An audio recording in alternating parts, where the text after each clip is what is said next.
कंकर कंकर में है शंकर भोले जय हो।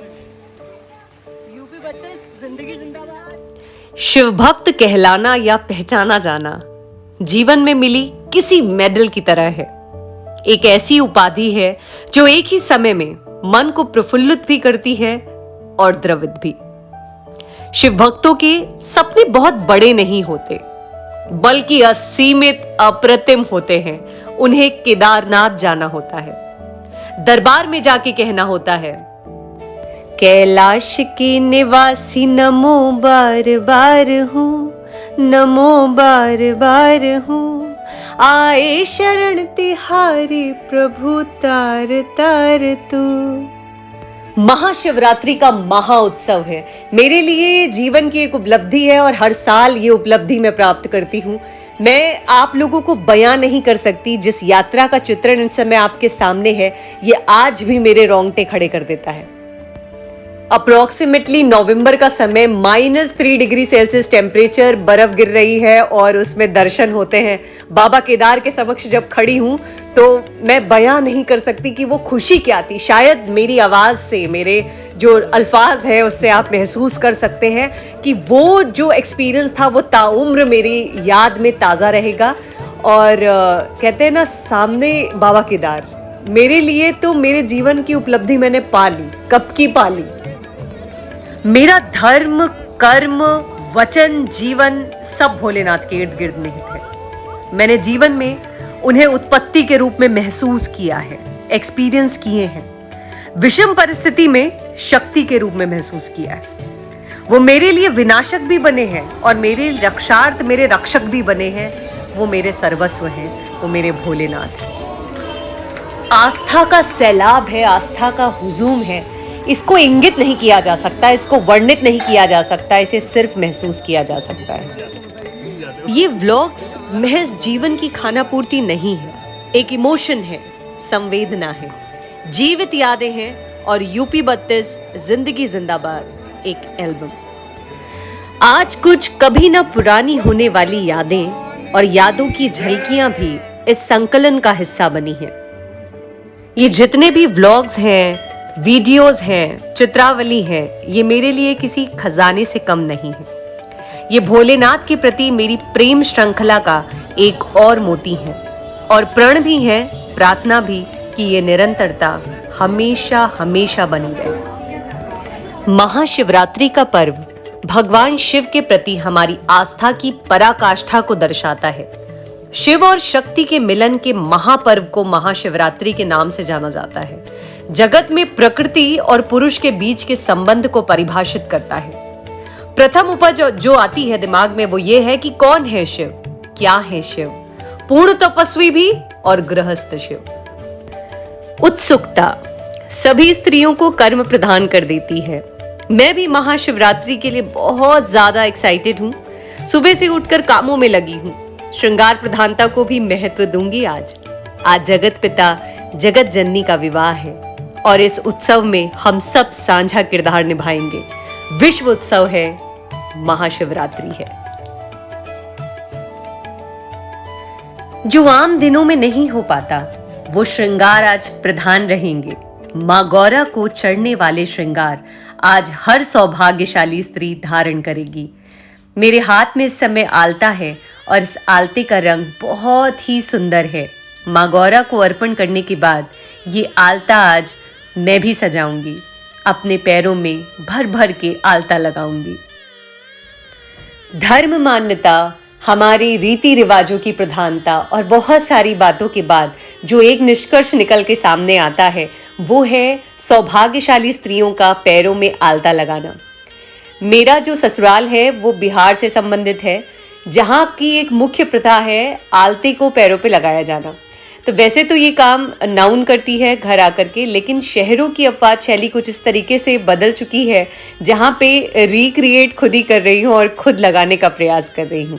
देखिए, भावना का महत्व है। जब प्रभु के सामने आप होते हैं तो सिर्फ और सिर्फ भावना प्रधान होती है। और भगवान भोलेनाथ के लिए तो वैसे ही कहा जाता है कि पहले ऐसे भगवान हैं जिनमें रीति रिवाज, नियम कानून से ज़्यादा भावना का महत्व है। मैं तैयार हो चुकी हूँ और निकल रही हूँ शिवालय के लिए, जहाँ जा करके आज मेरे भोलेनाथ ऐसे पत्तियों से सजे होंगे, बेलपत्र से ढके होंगे और नहा रहे होंगे जलधारा से। आज मैं उन्हीं के दर्शन करने जा रही हूँ। मार्केट कुछ ऐसा सजा हुआ है, लोगों का हुजूम है, भीड़ है और हर किसी के चेहरे पे वो रौनक है कि वो बाराती है। अब अगर शिव महिमा की बात करूं और शिव पे बात करना शुरू करूं तो शायद ताउम्र बोल सकती हूं और मेरे पास वो बातें खत्म नहीं होंगी। तो क्या कहा जाए उन्हें, पूर्ण तपस्वी या गृहस्थ? वो भोले बाबा हैं, योगी हैं, गृहस्थ भी हैं, तपस्वी हैं, साधक हैं, निर्माण करने वाले हैं, विनाश करने वाले हैं, प्रेम करने वाले हैं, सृजन करने वाले हैं, महाकाल हैं, मनकामेश्वर हैं, चमत्कारेश्वर हैं, महादेव हैं। वो मेरे भोले बाबा हैं। त्योहारों की रौनक कुछ इसी प्रकार है कि अच्छा खाना, वैरायटी ऑफ फूड, घर का एक सुंदर डेकोरेशन, डेली से हट करके कुछ अलग करना, ये हमें सिखाते हैं हमारे त्योहार। और महाशिवरात्रि पर भी कुछ ऐसा ही रहता है कि चीज़ें सारी घर की स्त्रियों पर डिपेंड करती हैं, क्योंकि खाने में क्या बनना है, जो आपके घर वालों को पसंद है, इसके अलावा बाकी जिम्मेदारियों को भी साथ साथ निभाते हुए, एक सामंजस्य बिठाते हुए और उसी में से एक छोटा सा समय इस बात के लिए निकालते हुए कि कुछ क्लिपिंग्स को रिकॉर्ड किया जाए और आप लोगों के सामने रखा जाए। बहुत सारी मेहनत के बाद एक छोटा सा वीडियो तैयार होता है, बहुत सारी मेहनत के बाद। खैर, ये तो रोज़ की बात है जो मैं कहती हूँ, और अगर आप लोगों का प्यार मिलता है इस बात पे तो बहुत ज़्यादा एप्रिसिएशन रहता है, बहुत मोटिवेशन मिलता है।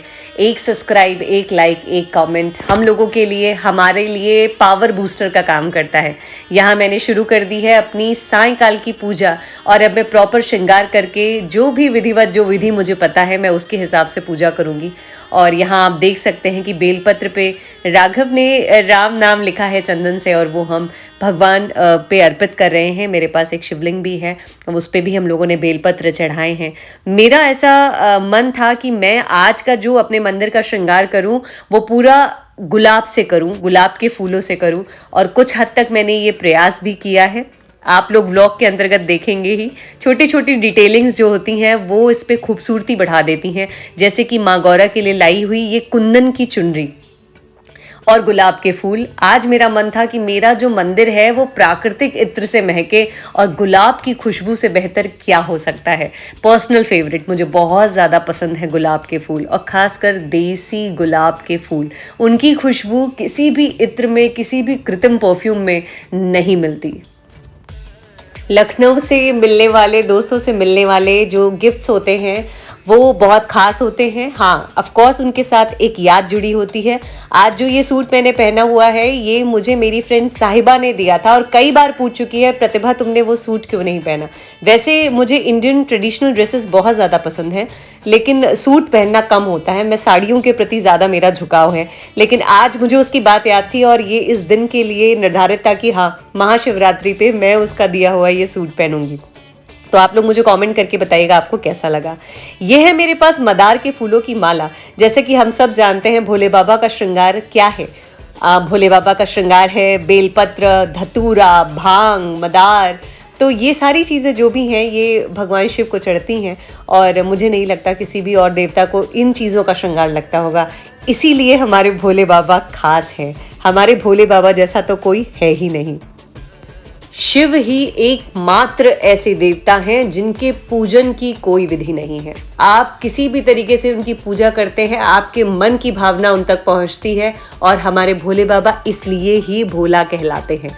यहाँ मैं जनेऊ लेकर आई हूँ जिस पे मैंने हल्दी को लगाया है, अर्पण किया है, और उसके बाद भगवान को समर्पित कर दिया है।